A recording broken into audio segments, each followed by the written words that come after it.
Hi friends, నేను మీ art స్టూడెంట్ని.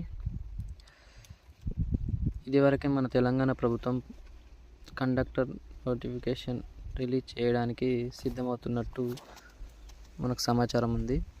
దానికోసం విద్యార్హత వచ్చేసి కనీసం 10వ తరగతి ఉత్తీర్ణత ఉండాలి. వయస్సు సాధారణంగా 18 నుంచి 35 సంవత్సరాలు లేదా 40 సంవత్సరాల వరకు సడలింపు ఉంటుంది. భాషా పరిజ్ఞానం, స్థానిక భాష తెలుగు చదవడం, రాయడం, మాట్లాడడం వచ్చి ఉండాలి. మెడికల్ ఫిట్నెస్లో విధులు నిర్వహించడానికి ఆరోగ్యపరంగా అర్హత ఉండాలి. దీనిపై ముఖ్యంగా 10th మార్కుల ఆధారంగానే ఎంపిక అనేది ఉంటుంది. ఎవరైతే 10వ తరగతిలో మంచి మార్కులతో పాస్ అయ్యారో వారికి సువర్ణ అవకాశం అని చెప్పుకోవచ్చు.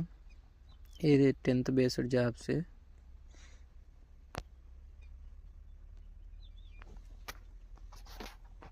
ఎవరెవరైతే ఎలిజిబుల్ ఉన్నారో వాళ్ళందరూ ఈ అవకాశాన్ని సద్వినియోగం చేసుకుంటారని